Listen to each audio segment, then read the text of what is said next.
How many of you have ever enjoyed corn at a cookout or a family dinner? What if I told you that this corn and this corn, although they look very similar, are extremely different? This corn is organic and locally grown, and this corn I just bought at the supermarket, and it has the possibility of containing GMOs, which is a genetically modified organism.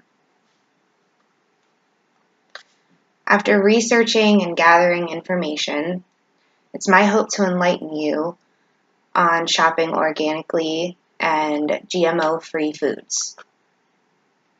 Because you as the consumer have the right to know the source of your food. I've researched this topic many times before from working in food service for the past 10 years. And throughout my research, I have found that the supply and demand of food is increasing every year. And so they try to find ways to keep up with the supply and demand. Among those ways, we have created genetically modified organisms, which are resistant to pesticides and cause unforeseen problems. It's my hope to convince all of you to shop locally and organically as much as possible. GMOs can be very hard to differentiate from regular foods, as I showed you earlier with the corn. But there are ways to help protect yourself. According to the Food and Drug Administration, GMOs are actually not required to have any special labeling on foods that you buy every day at the grocery store. And this leads consumers to believe that what they're purchasing is safe to eat. The US is actually one of the only countries who allows the growth of GMO crops. According to the Organic Prepper, there are certain ways that you can avoid purchasing GMO foods. Among them are shopping for your produce at local farmers markets and buying organic food and hormone-free meats, such as grass-fed beef, hormone-free chicken.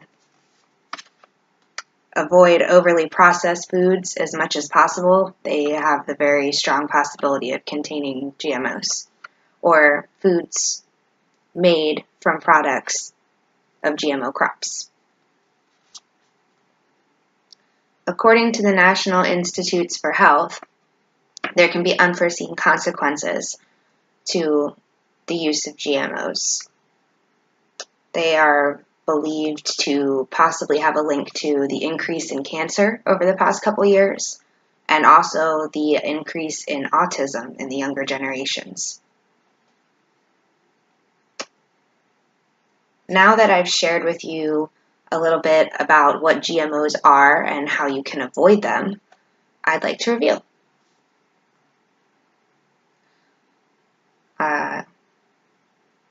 I've offered you a variety of reasons to avoid consumption of GMOs, such as shopping organically and locally.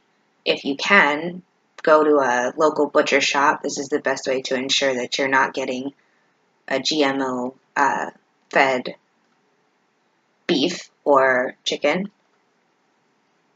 Also, I have explained the possible environmental effects that it can have. When you're messing with the natural order of things, you never know what's going to come of it. In fact, there's been a problem recently with the bees. Everyone wants to know why the bees are lacking in population, and a lot of this comes from the GMO crops interfering with their pollination. Always be aware of the potential dangers of eating GMO foods, and try to, as much as possible, eat locally grown produce and avoid overly processed foods. and be aware of the dangers that it could have on your body or for our environment.